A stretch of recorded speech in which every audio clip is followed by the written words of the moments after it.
Hey, everybody. Good to virtually see you. What a turnout this evening. Thanks again for stopping by. Let's get down to it. We got some fun facts and hopefully some helpful insights into the security industry right now. Can you see the slides okay, Tony? Definitely. Looks perfect.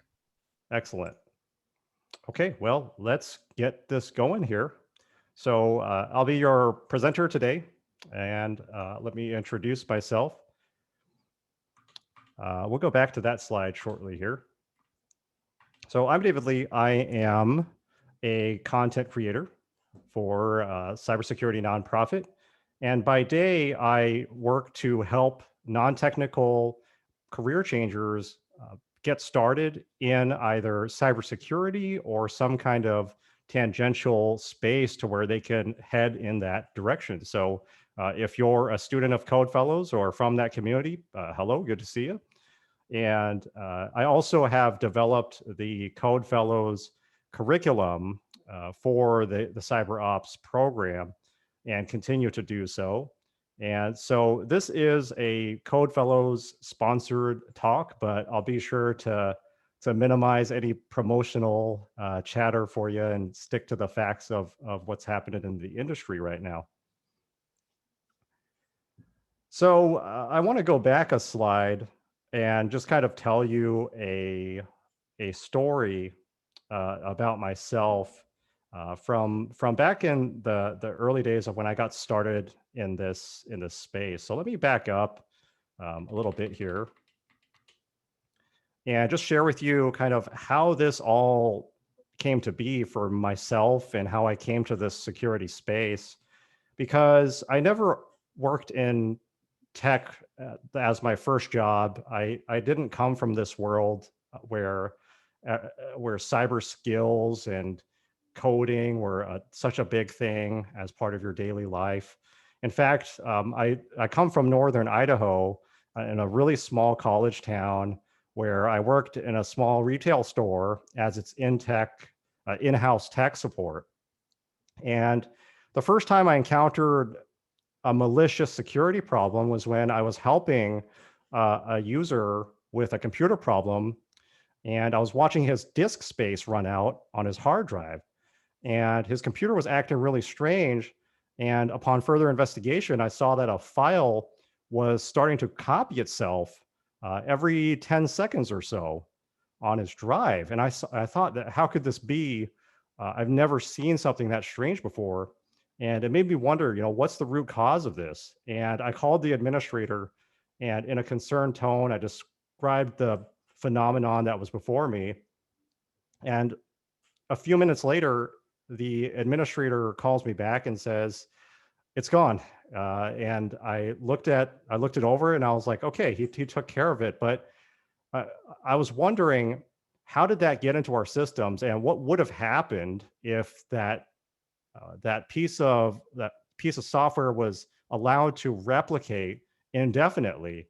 And that really started my interest in what this could all be and what the potential for damage this kind of thing could be for computer systems that I was at the time just supporting the general operation of, and not necessarily security.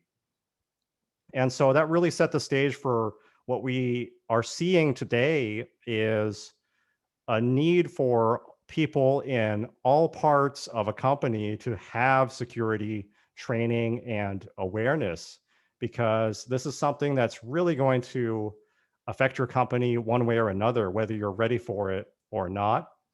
And let's get down to the trends and statistics then. Let me go through this real quick for you. But first of all, I think the big questions are, what is cybersecurity? What do cyber professionals actually do? And is this industry right for me? And what skills should I be obtaining? And then how do I really get started in a way that works for me, that is realistic, and that can really start steering my career towards either tech in general or a position where I can advance towards a security career. So first, I want to take a look at some of the functions of a security professional, the current job demand, and the trends in security. And what's funny is we took a look at this together last year, and we had some predictions, we had some figures, and it turns out that we were mostly on point in terms of our predictions. But there's been lots of new research that has come out, especially throughout 2020. And I'm definitely excited to share some of those findings with you as well. So, what the heck is cybersecurity? This is a big question if you don't work in the space or if you've never specialized perhaps into this kind of work role for your company. And I like to call out a few specifics here. I would like to describe it as management of information or cyber risk. And this used to be called InfoSec back before the whole cyber term really took off. So if you hear that term, it's very similar in what it's attempting to depict, which is the management of information risk. And so there's all kinds of elements in this industry. It's a very large industry to just generally call out. So this kind of risk management can take place by organizational leadership, so management and executives. We're also seeing just technical tooling and programs that facilitate risk management of your information assets. So that goes into the technical side of it. Posture. So that kind of works back into IT, where if we audited your systems today, how susceptible would they be to an attack? And we also have threat intelligence, which is gathering information about not only what could happen to your infrastructure, but what is happening out in the wild these days. What are the big threats to be aware of in the computer space? And so what we're seeing is companies are standing up what are called SOCs, SOC for Security Operations Centers. And these are teams that deal with day-to-day security operations. So we also have incident responders now who are addressing when security events occur in the company infrastructure. And there's plenty more specific roles than this that we'll touch on as well throughout the presentation. But big picture wise, these are some key ideas that are at play when we're just talking about this space. So there was an old number last year that was projected. So it was projected that by 2021, there would be about 3.5 million unfilled jobs, but it turns out that the number has reduced. So the market has met some of the demand for cyber jobs. And globally speaking, the reality of as of mid, I believe, 2020, we cleared that gap down to about 3.12 million unfilled jobs total. So there is a large gap of unfilled jobs all around the world, but we are gradually closing that. So that is good to see. So science and engineering jobs are steadily growing overall. I think that comes as no surprise to anybody. And what is interesting to see, though, is having companies really embrace this idea that security cuts across stratospheres. So we're seeing executives spend time learning about what threats exist that could derail their company's operations. Software developers are learning that security is needing to be integrated at early stages of development and not just tested against after a product is released. So we're seeing lots of web application security concerns rise to the forefront of the space as well.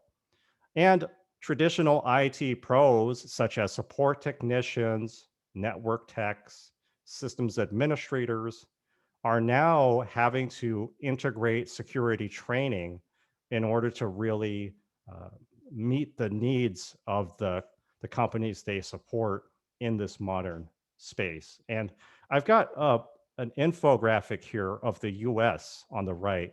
And the number at the top represents the number of filled jobs.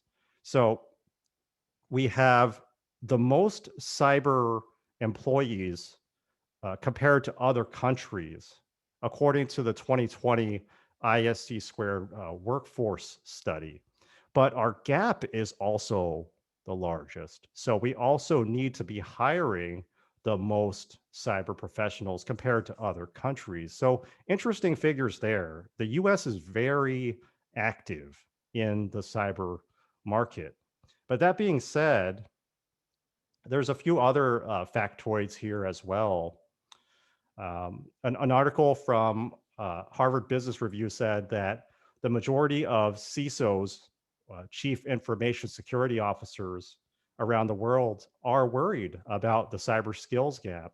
And a little over half of CISOs believe the problem of not having cyber expertise is going to definitely worsen.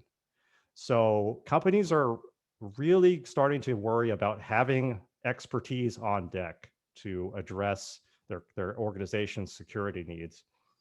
And there was also a projection that from the decade of 2018 to 2028, employment for information security analysts would rise at about 32%, which is higher than the average increase for all other occupations in the job market, relatively speaking to that. So the security job market is still needing to fill those vacancies. And as we zoom out from the US, we're going to see a bigger picture of this. So looking at this infographic pulled from the ISC squared workforce study from last year, these are the most recent stats I could locate. Again, we see that the largest single population of cyber professionals is in the US, along with the largest cyber gap in terms of nations and their talent pools. But there are ongoing shortages in personnel around the world. And the gap is calculated as the difference between the number of skilled professionals um, versus the actual capacity available to take on this work. So it's like a supply and demand kind of a situation for sure. And the 2020 survey that ISC Squared did revealed that the gap has declined. So as I mentioned before, we have closed a bit of that gap, but still we need to fill about 3.12 million jobs. In the US, the gap shrank from 498,000 down to about 359,000. And the rest of the world's vacant jobs total at about 2.7 million unfilled positions. So the market still needs cyber expertise, but the specific needs have shifted a bit, and we'll take a look at those coming up here in this presentation. But just to finish looking at this amazing research that ISC Squared has done, we see that Asia Pacific continues to have the biggest need, the biggest number of unfilled security work roles compared to other general regions of the world. So we see about a 2 million job gap in Asia Pacific. So that's the big picture.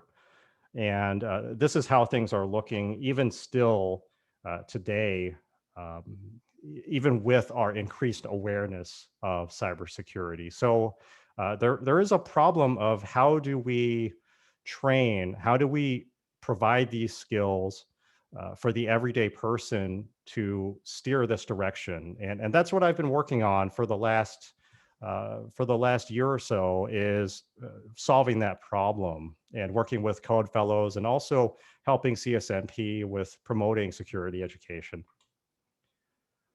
Let's take a look at industry trends, right? So there's been an increase in demand for specialized skills, and particularly specialized skills in the areas of threat management, proactive testing, and regulatory compliance. And what we're seeing happen is companies are either hiring staff internally or using external contractors to fill the skill gaps where they are lacking. So the demand for cyber skills is still there, but the companies are increasingly needing this particular systems that they used, that they currently use, to be covered with a certain degree of expertise. And so that's a new thing that we're seeing in the industry, where there's been a little bit of a shift.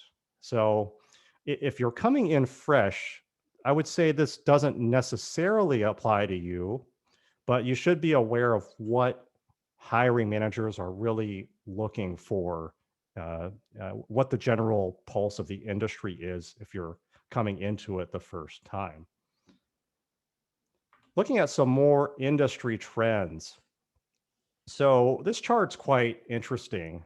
And what we see is uh, a shift, of course, towards cloud security. And if you've spoken with any security professional within the last year or so, I'm sure this comes as no surprise to you, but it's interesting to see the statistics behind what's really happening by businesses. And here we see a chart from Gartner that depicts the spending of companies in amounts of millions of US dollars. And notice under cloud security, in 2019, companies spent $439 million. But in 2020, companies spent $585 million, which accounts for a 33% increase in spending on cloud security alone, compared to the more steady rates of growth that we see in other areas of cybersecurity. So corresponding to that, because we're moving so much of our infrastructure into the cloud, and if you're new to that concept, it just means to have somebody else host the infrastructure for your systems. That means that you don't need to worry about as much infrastructure for your in-house company. And so we're seeing a decline in spending in network security equipment. And I believe that correlates logically as well with what's happening. And businesses are adopting the cloud not only because of the pandemic, not only because it's trendy or anything, but businesses perceive the cloud as now a competitive advantage and almost a necessity, because they're reimagining the way that they deliver their services and goods to their customer base. And now, with the rise of web applications and the trend of e-commerce becoming normal commerce, the adoption of cloud looks to be going nowhere soon. It will definitely not be shrinking, in my estimation. And this is why you'll see lots of security professionals recommend picking up some basic cloud skills if you're getting started in this space, is there's just tremendous growth in that part of security. Okay, so why is there such demand? Well, there are some specific issues driving the demand for security professionals. And in the year of 2020 in particular, there was this big, CompTIA describes it as an explosion in the number of cyber criminals at work trying to do things like phish and scam people in order to make a quick buck. And with this increase in societal awareness of security vulnerabilities, how these things work, there correspondingly has been an increase in the just the sheer variety of attacks. As you can see here, uh, main issues driving cybersecurity are variety of attacks and privacy concerns in particular. Those are the factors that are really pushing companies the most to increase um, access to security expertise and to handle these kinds of concerns for the company. And of course, the sheer number of hackers, the scale of attacks, um, all of those are also concerns. So I always describe this as an arms race, right? So, as we as a society become better defenders, become more sophisticated and deploy SOCs and incident responders, and as we start pen testing our own systems, well, it's almost like a rising tide where also cybercrime gets just as many new skills for their purposes. So definitely a major uptick in just the raw volume of attack and variety of attack in 2020. So, back to the main arch of this talk is just mapping out your career pathways. That's nice that there's all of this going on in the industry, but what can you do to really make a plan for yourself? And what you can do if you're brand new to this topic here is take a look at cyberseek.org. And let me see if I can exit this mode for a second and just give you a tour of that. Tony, can you still see that what I'm sharing here? Good, good. Thanks. So, Cyberseek is a collaborative effort with NICE, with NIST. A number of companies have been involved to make a resource to give macro trends about the status of cybersecurity as an overarching industry. And so, I'd like to take a look at the heat map first. I actually have this pulled up here. And we can see that geographically in the US, this is where the job openings are physically located. Now, whether that affects your job hunt post COVID, I'm not sure. I'm sure many of these are remote friendly. But just to give you an idea of physically, where would I want to perhaps relocate to if I wanted to work in this space? You can see that there are many specific hotspots in the US for security jobs, just playing by the numbers. So Texas, California, and parts of the East Coast as well. So that's a quick look at the job density. And of course, there are additional metrics down here. And I'll call some of these out in the deck later. But we have, most common job titles in security. We have information about salary, about supply and demand, but we'll take a look at that together later. I specifically really want to take a look at cyber pathway here for what your career trajectory could look like. And we looked at this last year together, and it's mostly the same, although there's been new opportunities emerging in the realm of cyber insurance.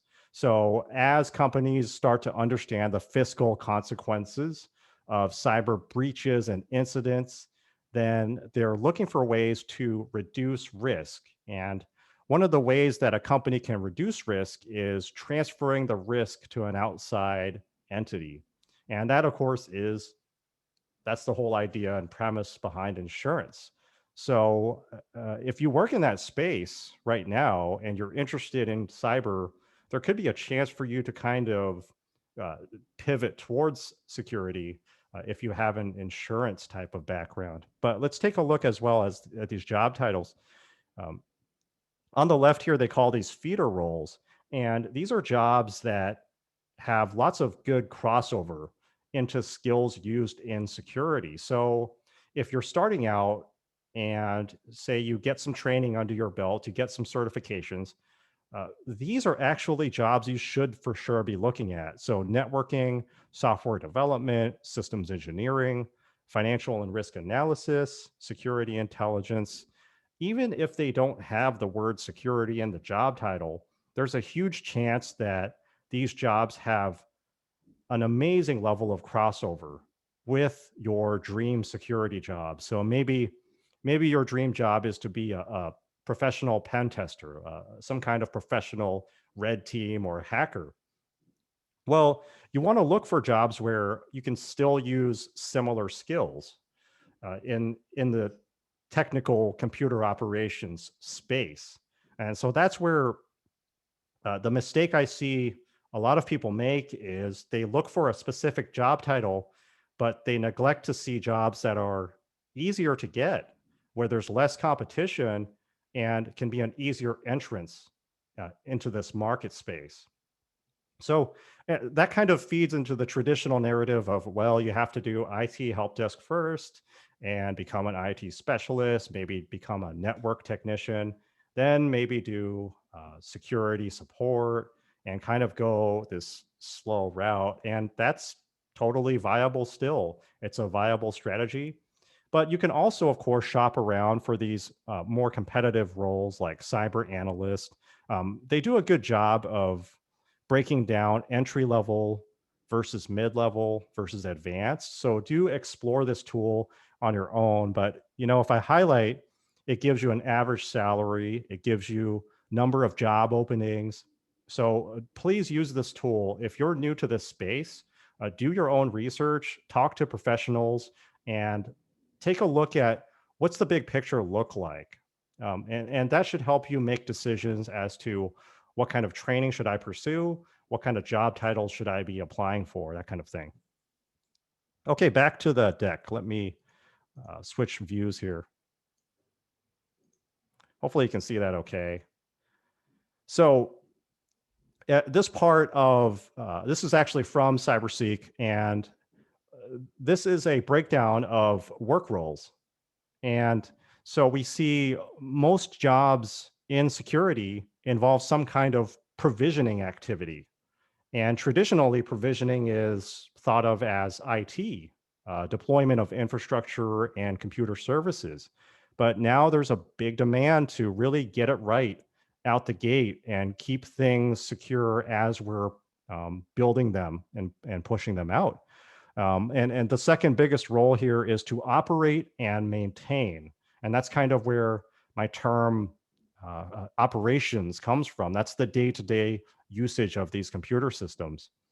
So NICE is an org that broke down the work roles into these nice categories. And these are useful for looking at things at a macro level. So do check that out. That's on cyberseek.org. Fantastic project, fantastic resource. Okay, so cyber skills, let's talk about this.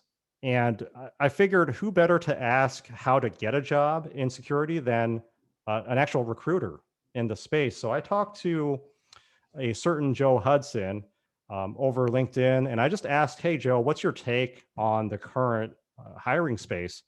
And Joe makes some interesting recommendations here. So very much in alignment with the statistics that we just saw.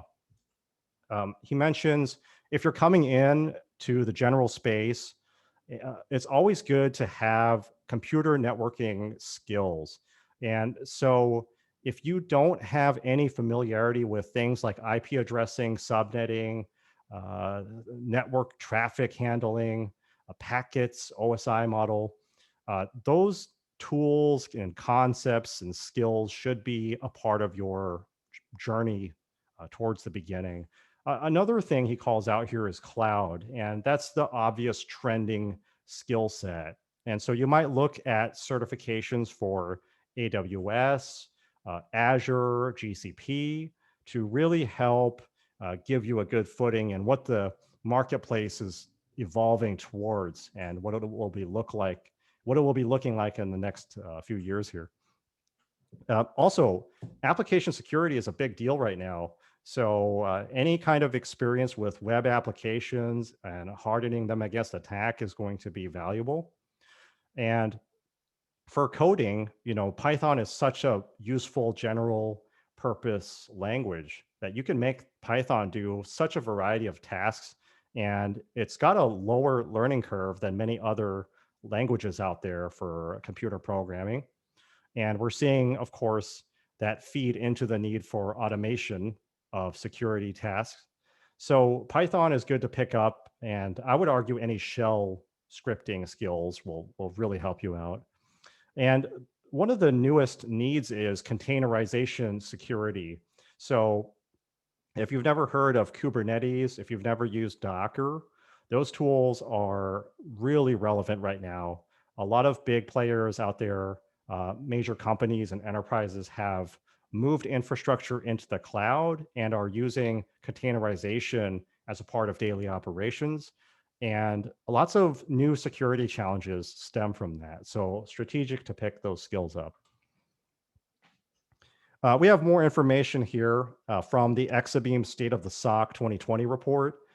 In last year's report, in 2019, personal and social skills were the most critical for a SOC technician. But this year, most surveyees said the ability to work on teams was the most important soft skill. So make sure you have evidence of teamwork and that kind of skill in your resume. So there's been some, interesting statistics around types of threats, and it looks like SOC teams are very confident in the ability to detect threats, but they do not necessarily agree on what those threats are, what each one means. And there's even some findings of this report that SOC teams may be overly confident in their ability to detect security threats. We see here phishing attacks lead the way in terms of most common security threat. Big question, of course, certifications. And if you mapped out certifications into one visual image, this one was made by a person named Paul Jeremy and was posted to Reddit. And you can access this. I have the link here. I'll do my best to share this with you. But if you took all the certs that exist in cybersecurity and just dumped them into a single image, this is what you would see. Basically a giant Tetris puzzle of certifications. And, it kind of goes to show that this industry is really certification overkill. And I think that's one of my least favorite aspects of being in this space is we have such an obsession with them. But I will say they do play a role. And if you were to ask me what would I recommend for just a good foundation, I'd probably say CompTIA's A+ through Sec+ Trio is just a good base. And if you want to become a defender, maybe CISA+, probably pick up AWS Cloud Practitioner. And if you want to become an attacker, there's some good stuff out there too, such as EJPT, super hands-on. CEH is the traditional, commonly sought after cert, especially for federal sector. And Pentest Plus is one of the newer certs for offensive. The thing to keep in mind with certifications is a lot of people have Security Plus. So on the left here, that orange bar is the number of people who have it, and the blue bar is the level of job openings who need it. So there's a bit of a surplus for Security Plus. That being said, it's still good foundational training. So take that as you will. Take a look at these stats from cyberseek.org yourself and make your own decisions. So you're probably wondering, well, what's the plan then? So if I want to really pursue a position in security, where do I start? And what does the road look like that I take? So some general ideas I could throw at you are really develop your skills. And those include soft skills, so-called soft, such as communication, ability to work with others on a team effectively, maybe manage projects. So if you have experience in customer service or management, a lot of those skills do help you in this space. Build your qualifications. Get education, get certifications. Those always help strengthen your resume, strengthen your LinkedIn as well. And speaking of that, the next tip is grow your network. So get out there, meet real people, and ask security professionals questions. The community is very friendly, and lots of people in the space are passionate about helping each other, especially beginners, figure out where to go. So volunteer work through orgs like CSMP is fantastic to build your network and to just see if this space is a good fit for you. Because I dare say cybersecurity is not necessarily a good fit for everybody. So get to know the space before you really commit super hard on a training program, a certification, a class. Get a feel for it is my advice. I asked another cyber staffer, Chris Rides, what his thoughts were, and he called out some of the obstacles for the entry level in particular, including the fact that companies are not investing enough in the entry level of security. So companies would rather hire somebody who has lots of experience than have to train somebody from the beginning. So that's a huge problem. It makes it hard for beginners to get started. And so that's why the program I've developed, I hope that will help assuage that problem. Uh, Newcomers face incredible competition. You're going up against people with years of experience. So, you know, I say look for opportunities where others are not looking. So consider IT, and consider moving internally. And that's what Chris suggested as well, was a possible way to shift yourself towards security without facing as much resistance from the job market. And of course, cloud certifications. Cloud isn't going anywhere, and getting those skills can help you get started. Okay, so general thoughts on Security Operations Center.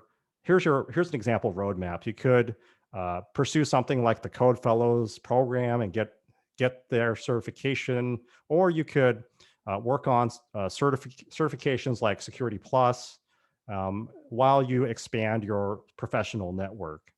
And the goal of all of these activities is to start your first job. And once you start your first job, it'll snowball from there.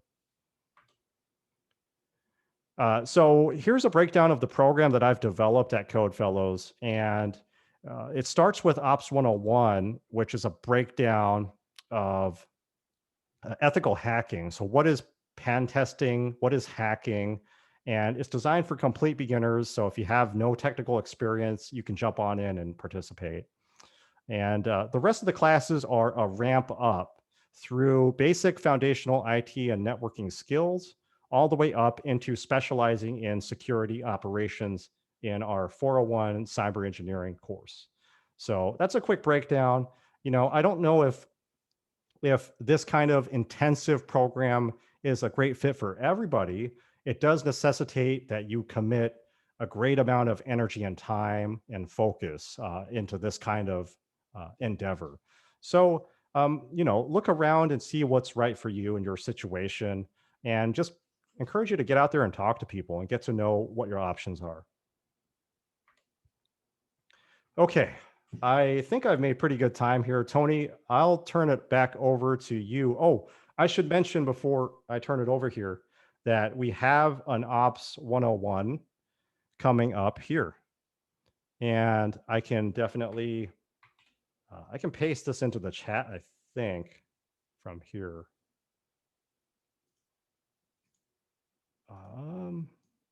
All panelists and attendees.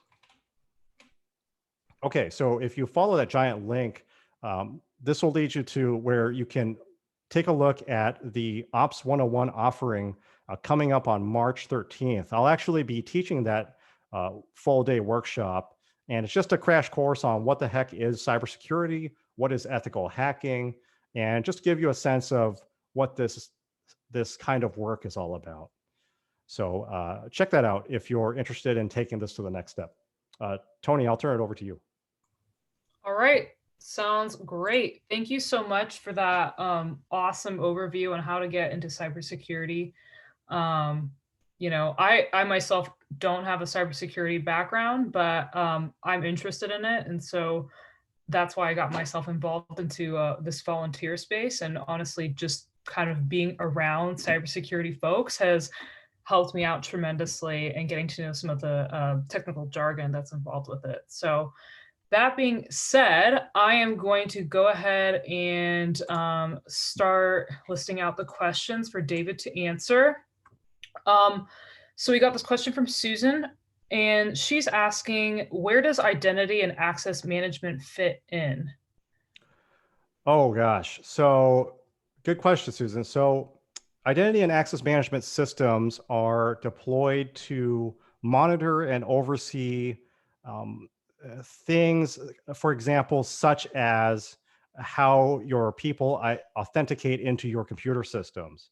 So an example of that is Active Directory, right? And so companies might look for additional software that lets them look for security problems with people authenticating into their system. So also, it involves processes with correctly assigning clearances and correctly revoking privileges in your computer systems. So if you have IT experience with, for example, Active Directory, I would say that's a good a segue into IAM solutions, and you can definitely find those online and have an idea of what those look like. Awesome. Thanks for that, David. Our second question is from Emmanuel, and his question is, what are some online cybersecurity websites that we can get the latest news and threats? Oh gosh, there are so many. I honestly, gosh, I really just use generic feeds. I'm not super married to one specific news feed. And I would say, what's it called? Dark Reading, I think, is a fun site. Yeah, is that what it's called? Yeah, that one's pretty fun to follow. I would check that out. ZDNet, is that something that you would suggest too? Yeah, I don't know if there's any sites that are terrible. I know when you start reading security news, it's like you get kind of desensitized because it's like everything is such a sensation and a crisis, right? So, but yeah, I'm sure that source is fine. Cool. Thanks for that.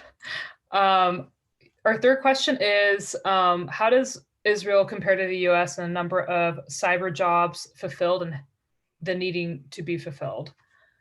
Well, yeah, good, interesting question. You know, I've met several folks from Israel, really nice people, some really innovative products coming out of Israel, and you know, I think in many ways they're just ahead of us in terms of training the next generation of security professionals because you know, they have so many amazing programs and initiatives, and the level of sophistication I see is incredible. So I don't know the statistics of that nation in particular, but it's very impressive people that I've met from that space for sure. Gotcha. Thanks, David.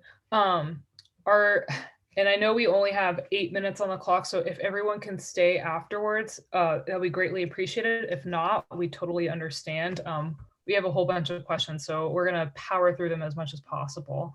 Our next question is from Spencer, and his question is, are most companies building up to their own security teams, or are they beginning to outsource? From what you've seen? I think it depends on the type of expertise the company needs. If they can find it in a person that they can hire, they'll take it, is what I'm noticing. If they can't seem to hire somebody with that expertise, then they'll definitely outsource. But I think companies are waking up to the fact that they can't just, these are problems they cannot ignore, and they're going to need to get that expertise one way or another, whether it's through outsource or in-house. And the statistics seem to indicate a blend of both. There's not one direction that the market is for sure, I think, going to be one-sided. I think you'll see a blend of it in the coming years. Gotcha. Thank you, David. Our next question is, with such huge gaps, what's the immediate impact to the industry? So I guess, yeah. Well, so the heart of security is risk management. And the problem is when you deploy a new piece of technology, a lot of times you don't know that you are taking a risk. And I feel like that may be the case with containerization as well as cloud, where all these businesses were thinking that this is a must-have, it's the competitive advantage, but they may not have been aware that they were taking certain risks in adopting these newer technologies. And so when the risks were then evaluated, they decided they needed expertise to help mitigate the risks. So it's almost like if you didn't know there was a risk, it's hard to compare that to when you do evaluate everything. But it's not, I would say it's not a crisis. There's just a big awakening to the fact that companies need to really take cyber risk management seriously, and they need specific types of expertise corresponding to the systems that they use. I think that's the key takeaway there. Great stuff, David. Here's our next question. Christian is asking, is obtaining a certification in CompTIA Security Plus a good start?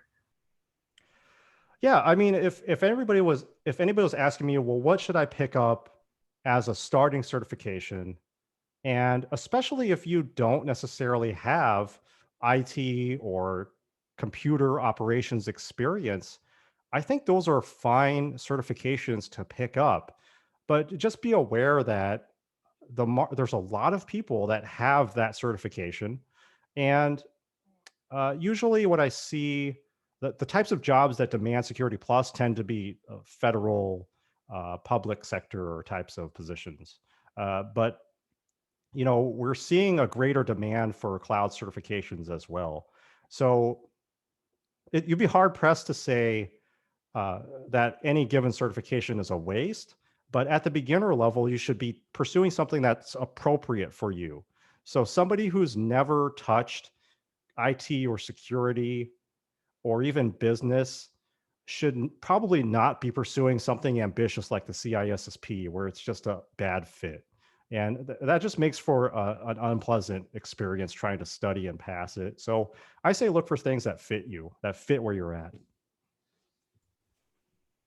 It's a great, that's a great piece of advice. For the next question from Patrick Edwards, he's asking, how is identity and access management related to e-commerce or security services?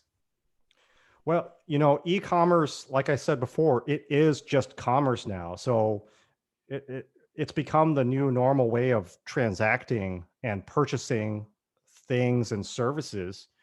And so what we're seeing are a greater concern with how we deal with these more commonplace transactions. So if you want to see something interesting regarding web application security, the OWASP Top 10 is a fantastic place to look, because a lot of those security vulnerabilities are extremely common, and they take place on web applications commonly used for e-commerce. So I feel like OWASP would give you lots of ideas as to security concerns in that space. But identity management in general is just, it's a tough challenge, right? Because now you have SSO type services that let you authenticate with Facebook, authenticate with Google, into a multitude of other services.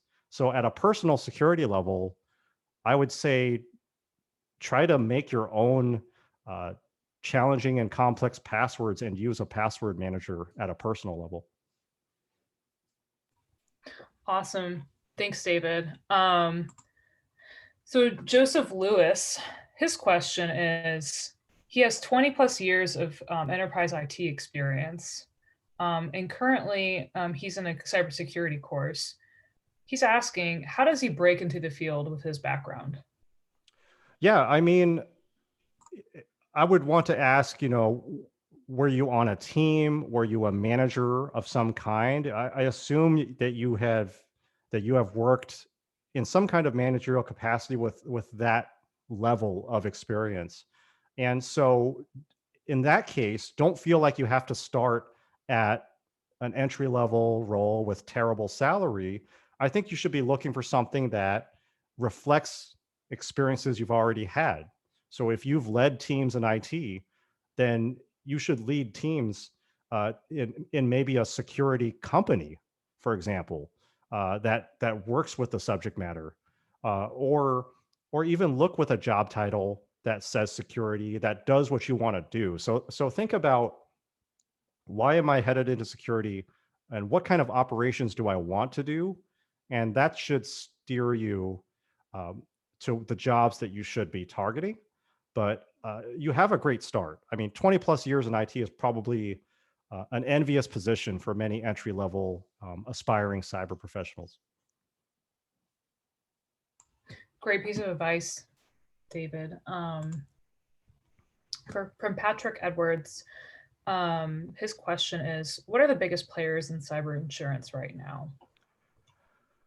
Oh gosh, I could not answer that question. I probably should know that question, but I think we recently had, well, not recently, a few months back, a presentation about cyber insurance on one of our Wednesday webinars. I would say go on the Csmp YouTube and try to find that. And that was from our Portland team that did that. Yeah, kudo, ditto on the going to our YouTube site and checking that out, because we have most of our recordings. And we're also recording this webinar. So just in case if you have to drop, we will be uploading it to our YouTube channel where you can watch this and see the slides and everything. Our next question is from Joseph Lewis, and he's asking, or sorry, never mind. Next question from Andrew. What volunteer work is available through Csmp? I don't know if you wanted to take that one, or I could take it on. I think that's all you, Tony. Well, so I volunteer through Csmp, and volunteer meaning, none of us get paid for this. So this is completely out of your own volition, but we are all very equally passionate about Csmp. And so how you can get involved with volunteer work is, if you go to our website, there is a volunteer form that you can fill out, and we'll get notified, and we'll have someone from the organization reach out to you. So it's a great way to, we have like a slew of opportunities that you're interested in. And I think we might have like a whole list of volunteer opportunities that we have current on our website.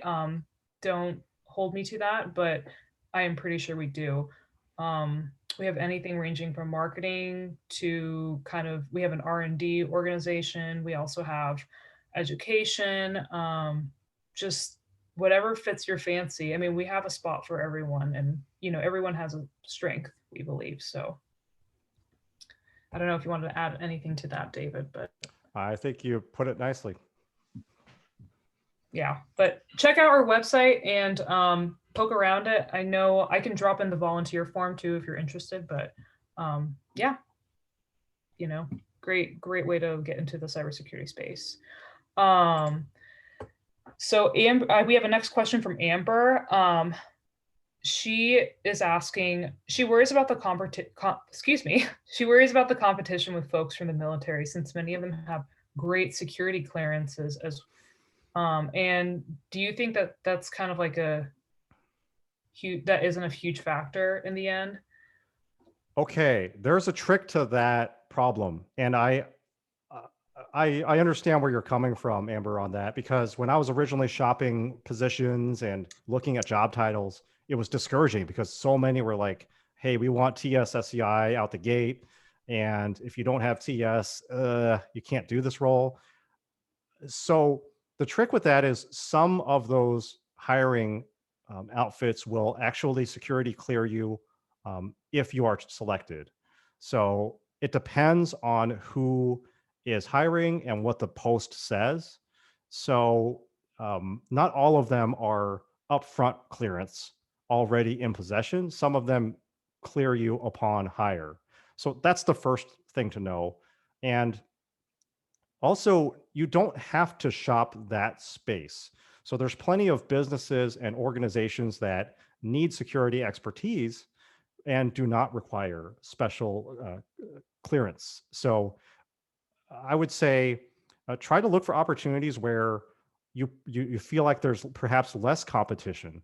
And again, look for alternative job titles, perhaps maybe for an MSSP, managed security services provider, where you can immerse yourself in that context, but maybe have a job title where it's like IT operations, technical operations, but still be immersed. So keep an open mind and don't let things dissuade you from applying. If things let you apply, just do it. So that's what I say. Agree with the applying portion. You never know till you try, right? Um, so our next question from S. Chapman, he's or her, I'm sorry. Cyberseek shows about 4 entry-level positions for a network engineer. Which cybersecurity positions would you say is the most related to network engineering? Wow. I would argue which cybersecurity position does not touch networking. Honestly, gosh. Eh, what comes to mind is the job title cybersecurity engineer probably lends itself to that. And also pen testing, any kind of security testing of systems seems to lend itself to that. So I would probably snoop around security engineer or perhaps pen testing, just because it's so technical. And if you're testing network security, you can translate your networking experience into that. So my big message to people is don't feel like you have to reinvent yourself from the ground up just to move into this space, because chances are your experiences uh, are of incredible value to somebody out there. Agreed. Agreed. Um, our next question from Nick is asking Azure or AWS, which is the best for cybersecurity beginners? Well, so AWS seems to have the market share, and there's a. I wish I had the site link ready to go. There's a site you can see market share, and the big three are, of course, Azure, AWS, GCP, right? Amazon, Microsoft, and Google. So if I were to choose one to train, I would say complexity wise, AWS is quite complex, but they have different tiers of certifications and they have beginner friendly training. So some of it is actually free.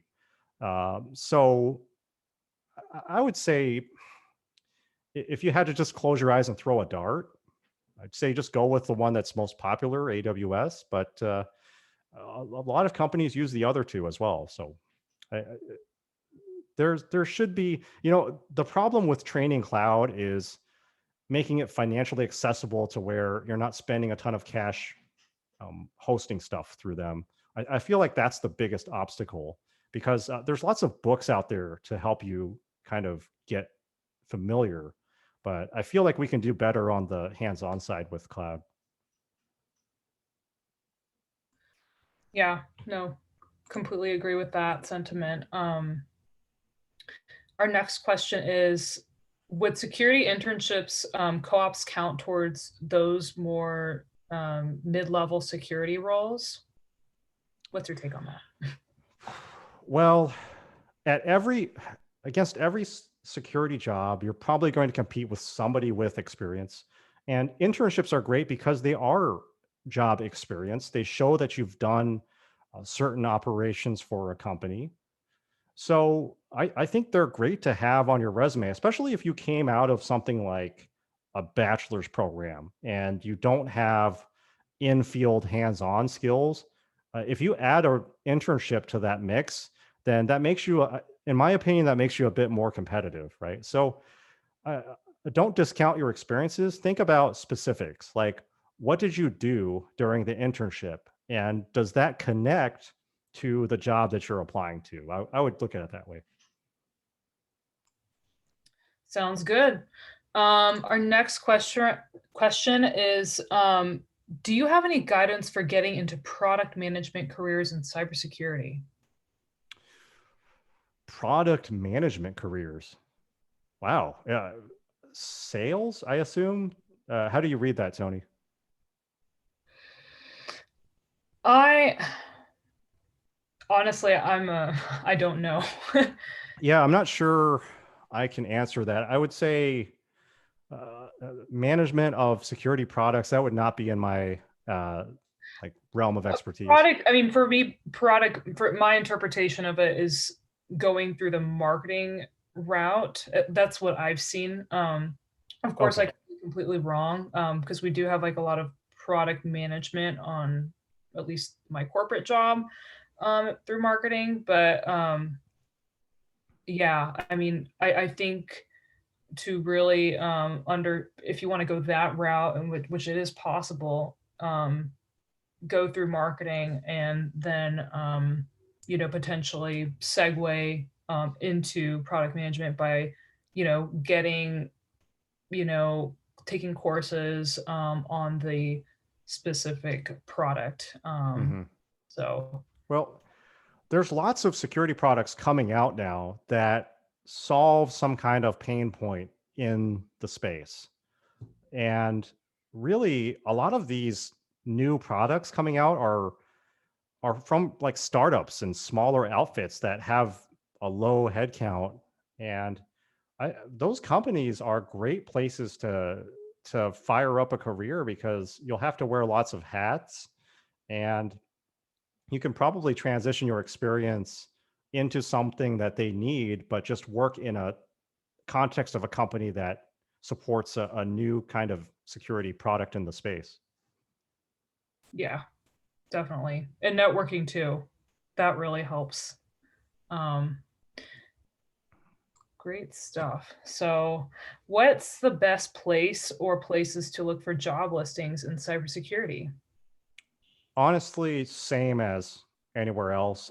I will say the cyber community of professionals that I've engaged with, the I would say there's lots of activity on Twitter in particular for in terms of where cyber professionals are and like stuff that they use to share. Um, and LinkedIn, of course, has a really nice like job um, ads marketplace. And also, if you're affiliated with institutions, for example, Codefellows has an industry partner Slack channel where hiring companies can come in and say hello and post what they need. And so, if you have access to less, less pop, how do I say this? Less saturated channels where jobs get posted, that can help you face less competition, I suppose. Uh, Yeah. so look for alternative channels where recruiters are looking into post jobs, I think. Yeah, I've also seen it on Discord too. Like if you're part of cybersecurity community, sometimes they'll have jobs channels, and that's where you can find some of those jobs that they're not as polluted with candidates. Sure. So um, here's our next question. And I think it's asks back to volunteering at Csmp. I dropped the link in the chat. If you're interested in volunteering for Csmp, great. Like it's a great way to get into the field if you're interested. If you have no background experience, or even just to sharpen other skills, even such as like product management, or not product management, excuse me, project management and marketing and the like. So, but yeah, I dropped it in the chat if anyone's interested. Our next question is, given the jobs that are spread out across the US, what kind of professionals should those looking for related jobs out of the area contact? Oh, so if you're looking at those feeder roles, right? Like IT, insurance, finance. So what was the question? Who to contact? Yeah, I can repeat it.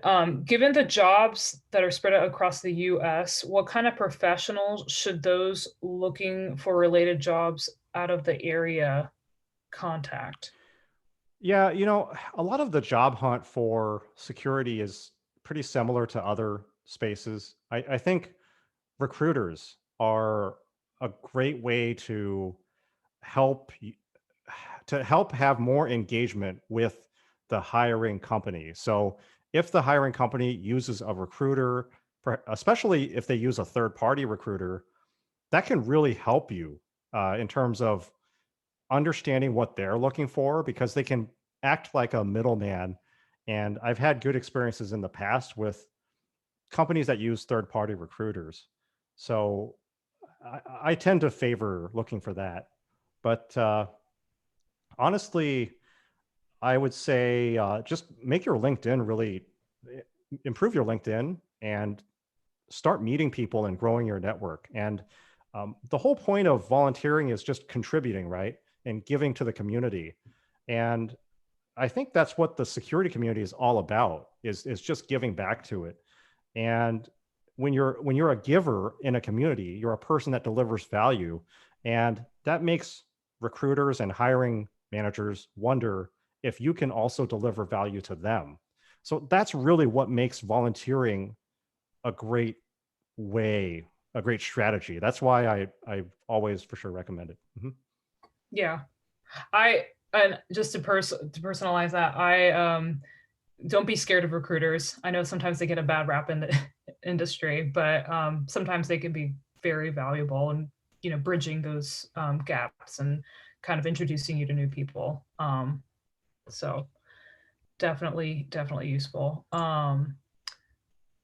Let's from Susan, she's asking, what's a good starting point to start a cybersecurity path in identity access management, IAM? Well, I would research, um, think about why you're attracted to that niche, what kind of tool you're interested in using. And, um, I'm sure there's ways that you can acquire practice with such tools. The challenge with getting security skills, in my opinion, is access to commercial and enterprise grade tooling and software. And because a lot of the times those systems are priced out of reach, sometimes you just have to play around with open source solutions to build skills in a certain direction. So just look for ways where you can get hands-on experience, build your knowledge around identity and access management, and just connect with people who already work in that type of role and try to, ask them questions and get their 2 cents. And the thing with LinkedIn is when you do reach out to people, like send them a thoughtful question instead of just mashing connect, which that drives all of us security types bonkers, because it's odd to get requests from strangers and not have context to it. So send thoughtful questions if you do engage. Thanks for that, David. Our next question is, and again, everybody, I understand your time is very valuable. So if you need to hop off, please feel free to. We'll also have a recording of this later. But I understand everyone's time is valuable. So that being said, our next question is, can you describe some of the things that would be helpful to know for a digital forensics internship or entry-level role? What certs would be helpful?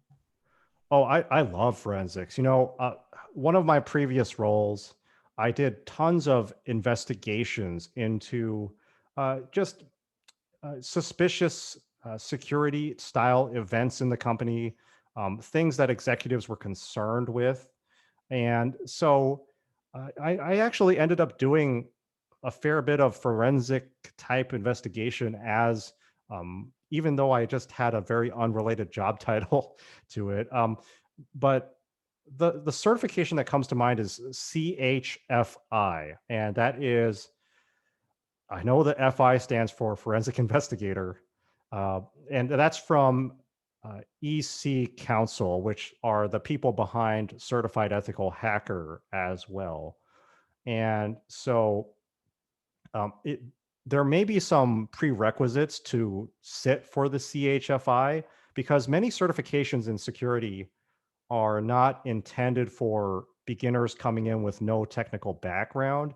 So sometimes you have to get screened to sit for the exam, or you have to enter a program that offers the exam as part of its program.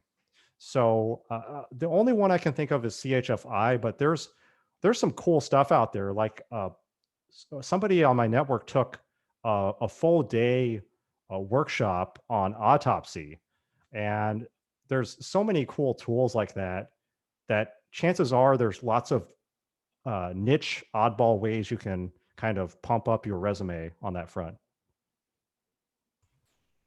Great advice, David. Um, what and our next question is from D Palm is, what search term should be used when looking for these cybersecurity jobs? Gosh, so I think with any tech job, there's always it's very hard to like job title of function and get it 100% right. Where if I name somebody an analyst, all they do is analyze. I'm not so sure about that. One of my first uh, tech jobs was a business analyst, but I did lots of software development in terms of creating reports and scripts, editing other scripts, and I did a ton of IT. And you know, it it's not always a one-to-one correspondence. But that being said, check out the Cyberseek career trajectories page. That should give you a general sense, but you might also look at the NICE framework because they've broken down job titles, and they do a really intense breakdown of job titles on the NICE frameworks page. So I would look there in terms of words to search against, but definitely think about what do you want to do for a cyber job. So if you want to hack computers, then that's going to be red team, right? If you want to analyze traffic and monitor for suspicious activity, that could be more defensive, right? So that could be threat hunter, for example. So get to know the security roles and what they do, and that'll answer your question eventually. Thanks, David. Our next question. Um, so sorry, I know we have a lot. So this is good, guys. I keep it coming Awesome. in. Let's challenge David. So our next question is, how does Canada compare to the US and North America in terms of cybersecurity early careers? Do you have any insight into that? I don't. I would say in general, talking about entry level cyber careers is almost a meme these days because of so much uh, pullback from companies, so much reluctance to fund training, to be willing to hire somebody who comes from a non-technical background and really invest in them.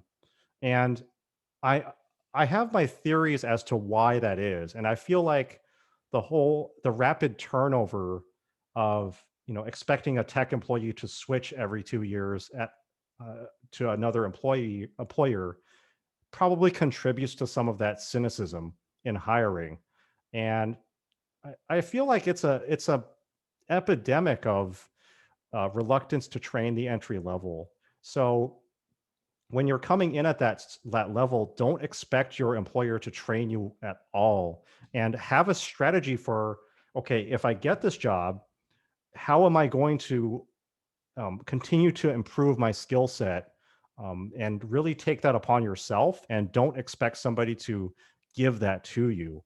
Although, on the job experience is probably uh, one of the ideal ways to build skills, but just don't count on vigorous training. Roger that. Um, our next question is, how much longer can the companies continue to ignore, and this fits perfectly, how much longer can the companies continue to ignore the entry-level job market? Is that not really a problem? Well, so, okay, they're not ignoring the entry level. It's just, uh, it's interesting what's happening. If you watch the news with Google's new IT certification, they're changing how they approach recruiting at the entry level. So uh, Google is now saying that they'll accept the completion of their IT certification instead of a bachelor's degree in something like computer science, right? So, their entry level jobs are out there, but they may not have the job title that you expect them to have. And there may not be a clear, like, pathway into them. And that's what I've spent my last all of 2020 I've spent in trying to create some kind of pathway where if I've been in something unrelated the last my whole life, like say I was a barista, a waitress, or all walks of life. Say I came from very untechnical roles, that I could still create a pathway. It's a problem, and I don't expect employers to provide the solution. I think the solution will come from places like Code Fellows, volunteer efforts, other community efforts. Thanks, David. Um, we have our next question from Fatmir, and I apologize if I'm pausing. It's because I'm trying to read and my contacts are currently drying out at a very inconvenient time. Many companies have, when they have job openings like entry level, in the qualifications, they ask for things such as like CISSP, and other crazy certs. How do you explain this? So, you know, it's I have a funny analogy. It's always like hiring somebody is like dating. It's like if you made a list of what would be your dream partner in life, and you just made a big list. Well, when companies hire people, they're creating a fantastical list, like a wish list of, if there was this magical person who met every single qualification, what would that be? And that's ultimately the job posting that you see. So that's why it feels so discouraging to see, like, junior cyber analyst must have 4 years AWS, CISSP, required or strongly preferred. So remember that they themselves are posting in order to chase ideal and sometimes non-existent candidates.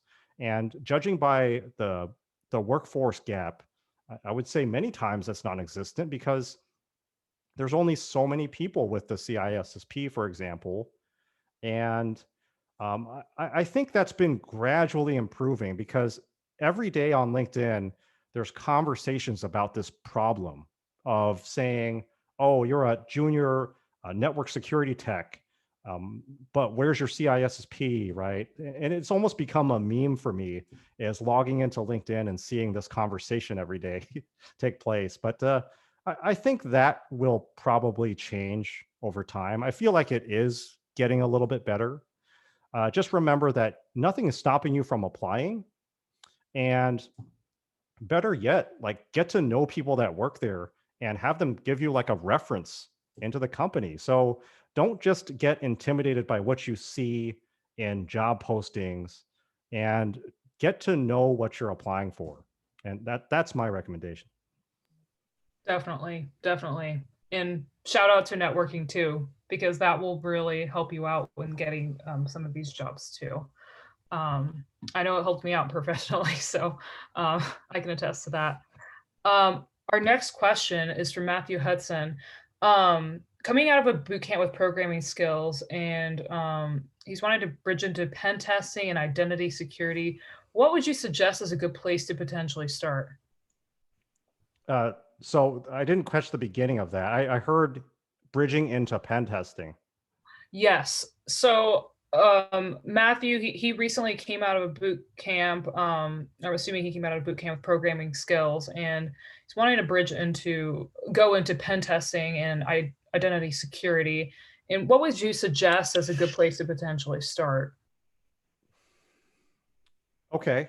Well, I I would say if you're headed into pen testing in particular, maybe look for a company that is developing a product that is automating the process of pen testing.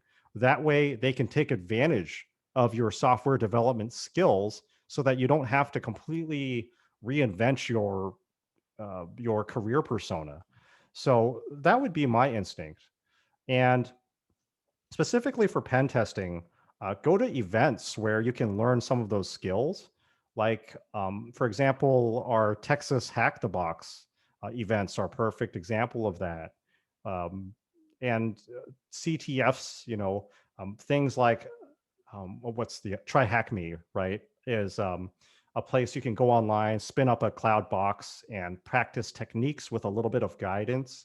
So I feel like for moving towards pen testing, there's actually a lot of training options out there right now.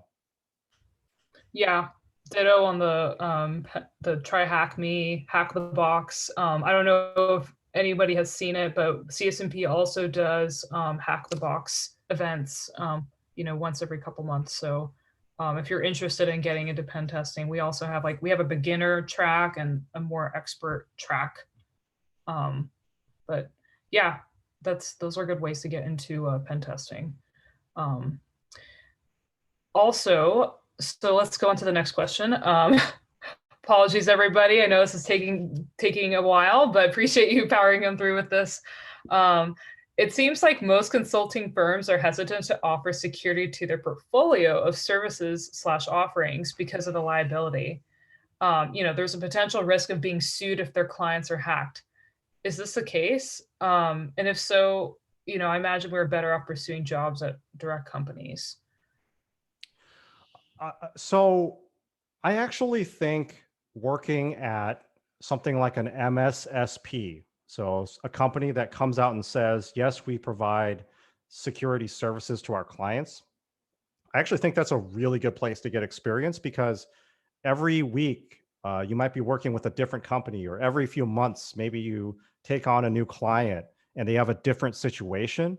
So if you want to get an amazing level of experience, I feel like that's a great way to. But I agree that the cyber law is one of those perhaps less charted territories in our society, and I'm starting to see jobs in that space. I know Zoom just hired, I forget what job title that was, but some kind of director of cybersecurity law, something like that. So I think that is will open up in the near future to answer these problems of, well, what's the liability if I conduct a pen test? Am I protected from ending up in jail like our friends at Coalfire did? Is is hacking in itself a criminal offense, right?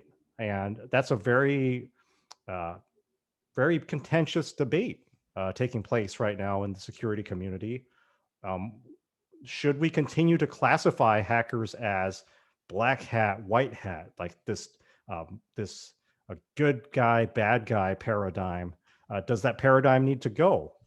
There's a lot of discussions taking place these days as to legality, how to protect yourself as, especially as a pen tester, doing things for clients. But to be fair, if you've worked in IT, you'll know that there's legal concerns there too. So if you fail to do due diligence, for example, in IT, you can still be in legal hot waters just as much. I would say uh, I would say the CISSP is actually really good at diving into that. That's one of the things I feel like that certification does a good job of. Thanks for that, David. Our next question from Steve Powell is, I have a background as a data analyst. Have you seen demand for any analytical skills or analytic skills in the cybersecurity space? Absolutely. I mean, there's job titles where you're just a cyber analyst, 100%. So if you're a data analyst, you've spent your time perhaps doing some light development and making sense of information, and security operations and security analysts, they do just that, is they make sense of alerts and log files. So you're still doing analysis, but it's in a slightly different context, right? So if you want to head that direction, ask, well, what systems does a security analyst use versus what I use now? And if there's a gap there, try to get some experience doing things like log analysis, log parsing, get some shell scripting skills, um, and play with traffic monitoring tools like an IDS solution, things like Security Onion, um, charting, charting that information to a dashboard like Kibana. Um, there's actually quite a lot of open source free software for analyst work out there, and that's a good thing if you ask me. Thanks, David. Our next question is how, so let me rephrase this let me translate this. Are there one or two good sites that specialize in listing cybersecurity jobs, or do you need to go to all the different company websites? I think we touched on this a little bit earlier, but yeah, I mean, the best job posting is the one that came to you, right? So if you have an attractive LinkedIn and you've been building your security related skills, and you have a recruiter say, hey, I I see you're really plugged into the security community, and I see you have these skills. Why don't you come work for us? I mean, that's the best solution. So, but when you're scouting for jobs out there and you want to, if you have to cold apply, then it's a lot similar to just any job hunt. So generic career advice like, get your resume professionally edited, SEO your resume before you submit it, build your network up. And, I actually really like LinkedIn's job posting thing, because you can kind of fine tune it. So you can say like cyber analyst, save that search, and then have it raise an alert when it sees postings. But I'm sure Monster and the others can do that too. Mm-hmm. Definitely. The next question from our anonymous attendee is, are there vendor-specific certifications that seem popular with many security roles? I have a CCNA in many of my job searches recently. Oh yes, everything AWS is popping up everywhere. Yes, cloud vendor specific tend to be a good investment, I would say, at this point, a strategic one for sure. Roger that. Next question from Florence is, How do I leverage my background as a former police officer and current software development skills going into cybersecurity? Wow, that's a cool transition. And I've I've worked with military veterans and seen them go through this process. And I would say, think about what you did in your previous career that added value to a team, because most likely those skills are going to translate very nicely. Maybe you were very coordinated with other officers in your career. That does translate if you end up working on a security team or complex projects with lots of stakeholders. Maybe communication skills like assertiveness, leadership, speaking. Um, all of that is relevant. And there's, I, you know, I think there's this stereotype where cyber jobs are all engineering, and that's 100% not true at all. In fact, I've had graduates of my 401 program end up in managerial positions where they're building up policies for the first time. So it's really not about like what career did you have and is that compatible? It's more like what skills did you nurture, and try to highlight those as you transition. But again, you're up against a lot of competition, so just be aware that try to differentiate yourself in an attractive way that aligns with what's in demand. Awesome. Thank you for that, David.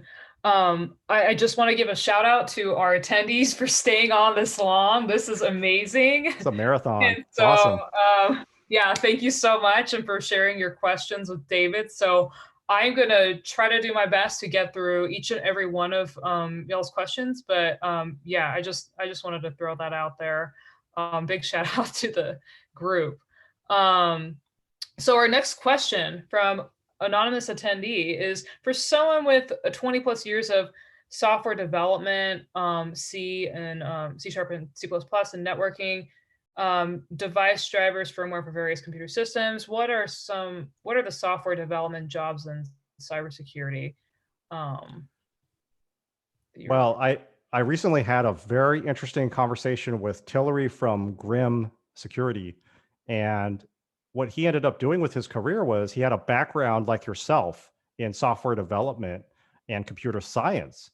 And so what he ended up doing was taking that skill set, and instead of building new applications, he ended up uh, analyzing malware. So if you think about it, malware are software, and they're made of code. So if you understand code, you can take that skill set and just gradually switch the context to something like malware reverse engineering, for example.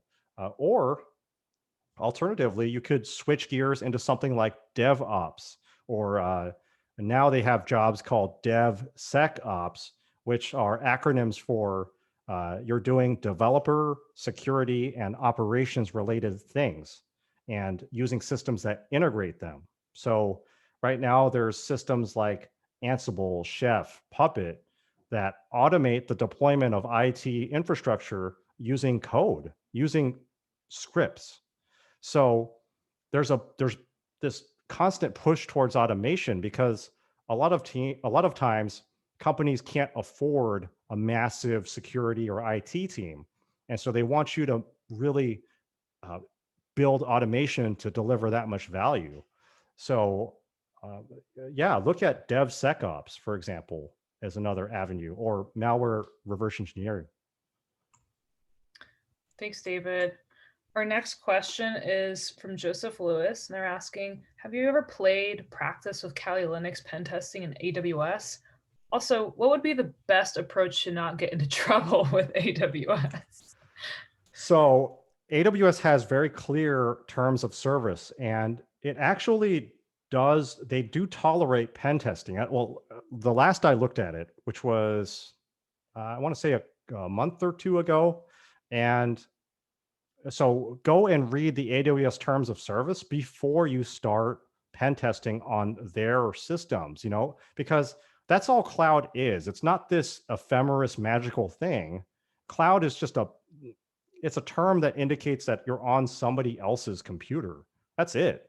So, be cognizant of abiding by the terms of use, whether you're on GCP or Azure. Read those terms first before you start doing Kali Linux pen testing shenanigans.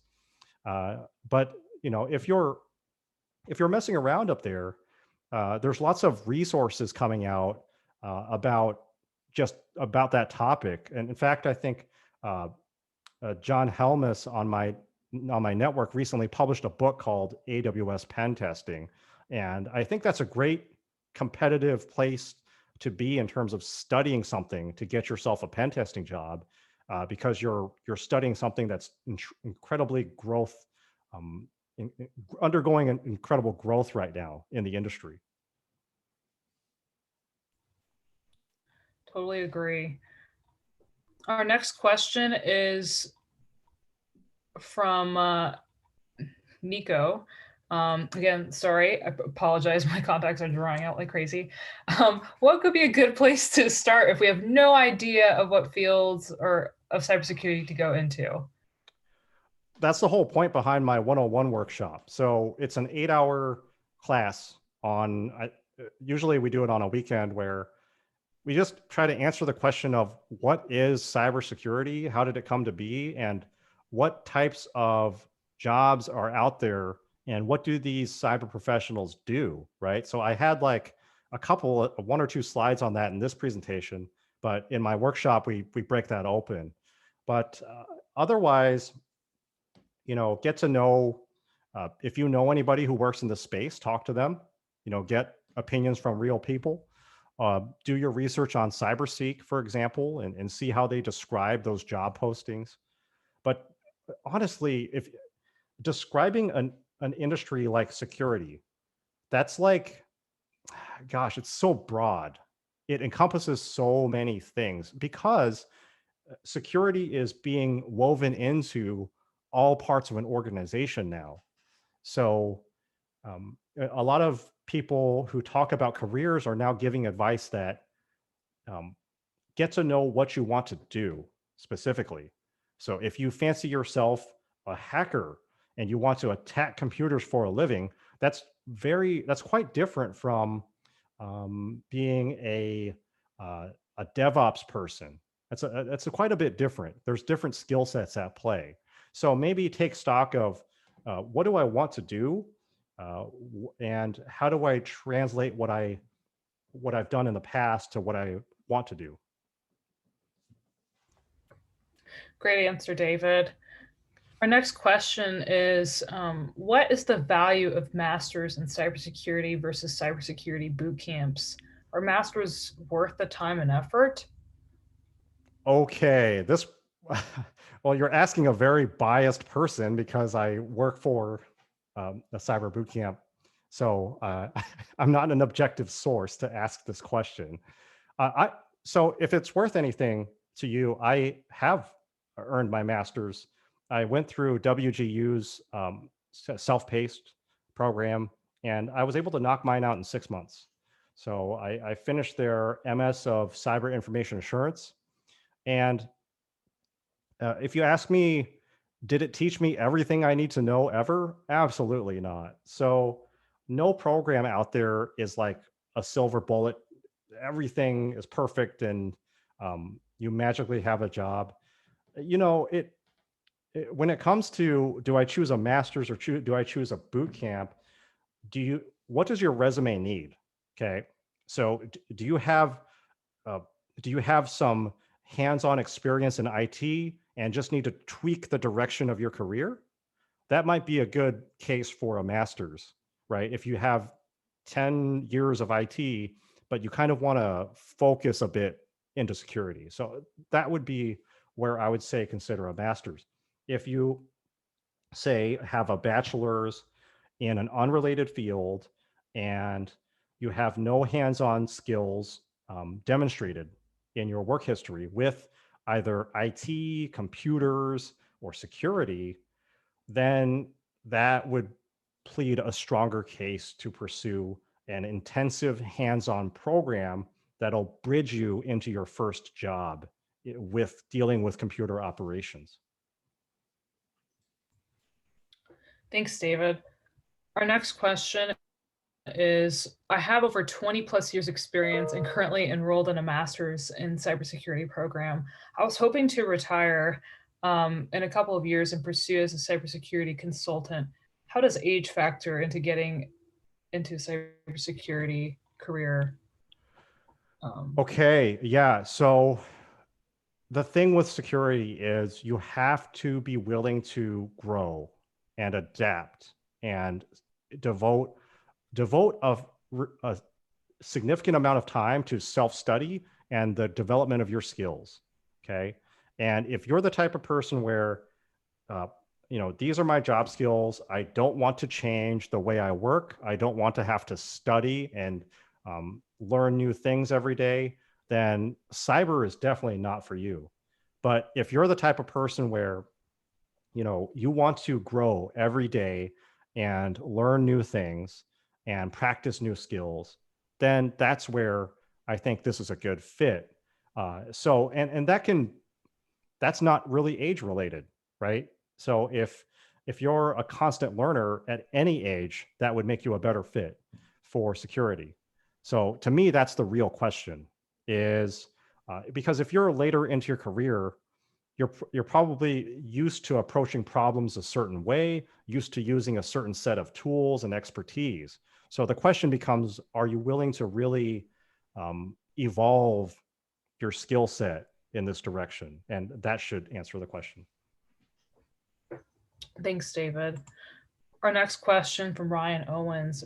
He asks, what pathway do you recommend for someone with a Security Plus master's in information technology, cybersecurity, but no work in the field? Yeah, well, a lot of people are in your shoes. You're not alone, right? So a lot of people have a master's in even cyber specifically, but they're getting held up in the job search process because employers are picking people with hands-on experience over them. So you're not in a unique situation, so don't beat yourself up, but look for ways to build practical hands-on skills and also ways you can work on a team. Don't forget that part of it. So, maybe for you, a boot camp style program is appropriate, or maybe you pursue a certification that offers hands-on practice. So, for example, going to pen testing, the EJPT is very practical. So you need to be shopping for programs that are practical and not theoretical, because it sounds like your theoretical side, your knowledge base is probably quite strong. So employers are now skeptical of your skill base. So look for things that address your skill base. Thanks, David. That's it for our Q&A portion. However, I did see that we did have a couple more questions in the general chat area that I missed. I'm going to go in reverse as to most recent. We have Donald Gardner asking, how can I get started with building network security on AWS?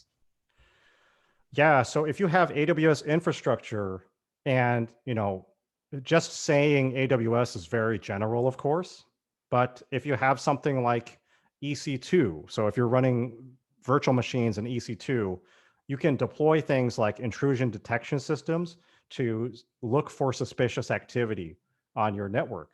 Or you can do things like deploy stronger access controls as to how people get into your AWS virtual private cloud ecosystem.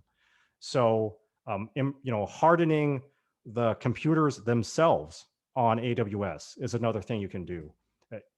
There's a lot you can do to strengthen your AWS cloud security presence. Um, uh, just read about it, I'd say. And I believe AWS has like a security specific certification, but I believe it's for experienced cloud professionals. But look into all that for sure. Awesome. Thank you, David. Our next question is it becoming more of who you know in general to become a cyber talent specialist? Well, we're talking about the tech industry, okay? And we're talking about an industry that's not exactly known for the equality and fairness of its hiring practices, I would say. So, you know, that being said, is how do we make this fair, and how do we make this a welcoming place where it doesn't matter what your background is or what you look like or your gender, that you have a fair shot at this kind of thing. And I think that's a core value of CSNP itself, right? uh, and that's why I'm really always happy to help out CSNP with this kind of thing. But you know, the reality is we're human beings, and we have stereotypes, we have prejudices, and hiring managers have those negative things as well. So, um, you know, is it all about who you know?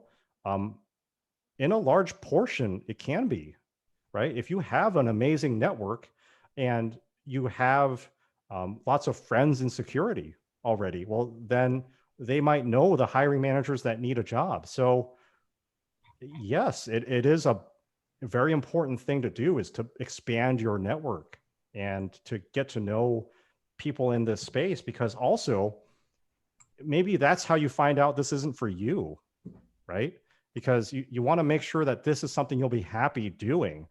So that's the other side of the coin, right? And you know, because a lot of people are attracted to security because of the paycheck. It looks like stability, and that's very attractive. But you want to also make sure that it's something that fits you. Agreed. Very much agree. I think we have one last question, if I'm not mistaken. As a super, wow, I'm just rolling off the tongue over here. As a future cybersecurity expert, where can I learn about the differences between on-prem versus cloud security mechanisms, and how do I evaluate potential vendor offerings? Gosh, the difference between the two. Well, you know, at the beginner level, CompTIA has lots of certs, right? So Network Plus teaches you core network fundamentals. Same with CCENT. Well, I think they changed their code recently for CC, that ENT, and CCNA. So there are certifications that teach you core networking fundamentals. Then there's certs that focus specifically on the cloud, right? So CompTIA has Cloud Plus, but they also have Network Plus. So, you know, there's they serve their own purpose. And so, uh, if you ask me, any networking experience is probably good if you're headed into this space. I don't think any networking experience will be a waste, especially if you deal a lot with things like intrusion detection, traffic monitoring, Wireshark type of things, where you're looking for suspicious activity. So if you don't come from tech at all, and you don't understand how networks operate, that would plead a case for something like Network Plus, and getting your fundamentals in place first. So, but that being said, everything cloud is in a hyper growth phase right now. So that's also not a waste. So my answer is do everything. Great piece of advice, David.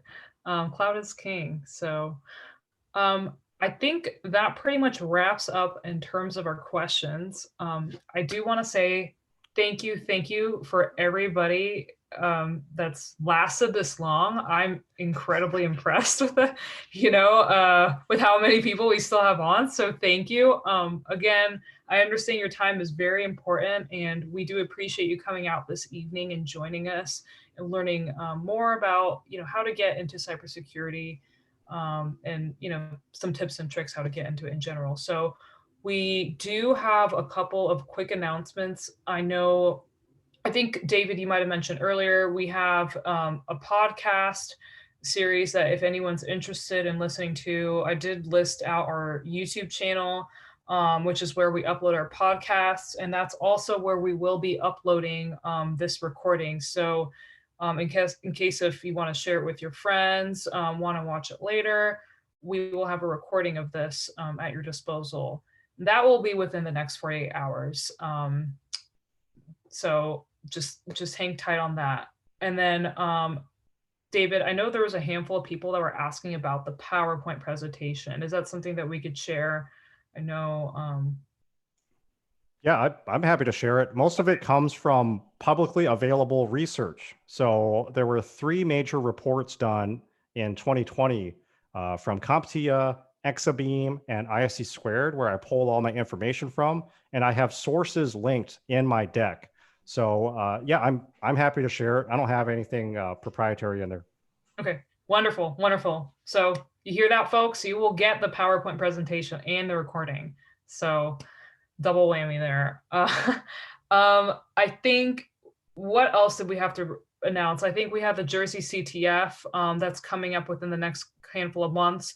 I know we talked about, if you're interested in pen testing, that's a good, any capture flags, those are good ways to kind of own your skills. And we are hosting an event with, I think it's NJIT, if I'm not mistaken, and Csmp are collaborating in hosting a CTF, and we're going to have prizes and good times with everyone. So I can drop the link here just so you can RSVP for your spot, but it should be great. And we're going to host that on Discord too. Other than that, I don't have anything else to add unless you did, David. No, it's good to talk with all of you. Thanks for dropping by. And one of my favorite topics, because I myself went through several major career transitions. So if you're going through that, I'm there. I understand what that's like. Thank you, David. I think that being said, I'm going to give everyone's evening back, please. I thank you again so much for joining us this evening. This was a blast. And it's such a privilege to serve the community too. And, hopefully we got to answer your questions. If not, I know, feel free to go around on our website, reach out to our contact us form, go to our YouTube page, all that other shameless self-promotion. But yeah, thank you again, guys. So without, that being said, I think we're finally done. Thanks, everybody. Thank you, Tony. Yeah. Good night, everybody. Enjoy your evening. Bye.